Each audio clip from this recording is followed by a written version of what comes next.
يا الله. هێرشی فڕۆکە بێفڕۆکەوانەکان و بردومانی وڵاتانی دراوسێ بەتایبەت تورکیا بۆ سەرخاکی هەرێمی کوردستان و بە ئامانجگرتنی هاوڵاتیان بووەتە دیاردە. ئەندامێکی پێشووی پەرلەمانی کوردستان دەڵێ لەسەر سەرۆکایەتی هەرێم و عێراق پێویستە هەڵوێستی جدیان هەبێت و ڕێگە نەدەن چیتر هاوڵاتیانی بێتاوان ببن بە قوربانی. ئەمڕۆ ئێمە بەشدار بووین لە ڕووداوی شەهیدکردن و پرسە و سەرخۆشی لە خانەوادەی سێ شەهید لە دەڤەری ڕاپەڕین لە حاجیاوە. بەڕاستی ئەمەی کە ئەکرێت دەرحەق بە خەڵک لە کوردستانە هاوڵاتیانی مەدەنی دوور لە شەڕ بێچەک تەنها ڕەشەکوژی و تەسفێ حساباتە و بەڕاستی ئەچێتە چوارچێوەی تیرۆری دەوڵەت بەرامبەر بە خەڵکێک کە هیچ تاوانێکی نییە و هیچ بەشدار نییە. بەتایبەت ئەمەی ئەمڕۆ کە بوونەتە قوربانی هەموو خەڵکی حاجیاوە چاکەیان ئەڵێ ئەهلی خێر و چاکە بوون، ئەهلی بەخشندەیی بوون، مناڵەکان ئەهلی مزگەوت بوون، ئەهلی قورئان بوون، بە هیچ جۆرێ نەتێوە نەگلاون لە هیچ جۆرە شەڕ و خراپەیەک بۆ هیچ وڵاتێک.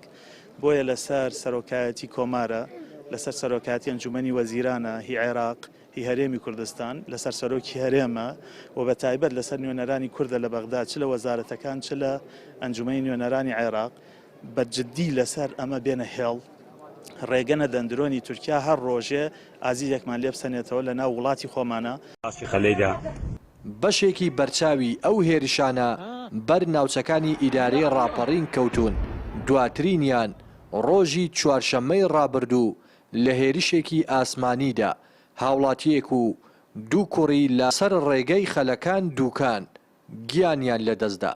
چالاگوانێکیش دەڵێ دەسەڵاتدارانی هەرێم بێباک و خەمساردن لا گیان لە دەستدانی هاوڵاتیان و لە پێناو بەرژەوەندیا سیاسی و تایبەتەکانیان بێدەنگیان هەڵبژاردووە.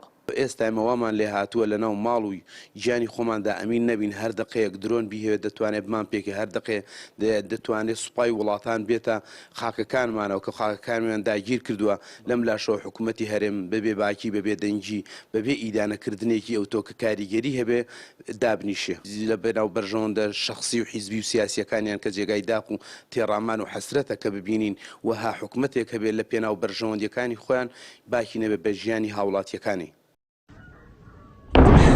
ئێستا لێدا ڕاستەوخۆ بەپێی نوێترین ئامار بەهۆی بردومان و هێرشە بەردەوامەکانی سوپای تورکیاوە تەنیا لەم ساڵدا 13 کەس گیانیان لەدەستداوە و دوانی دیکەش بریندار بوون.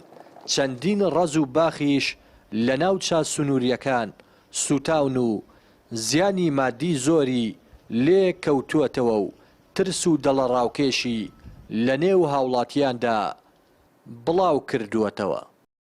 ڕێناس ئەرسەلان، کەناڵی پەیام، دەڤەری ڕاپەڕین.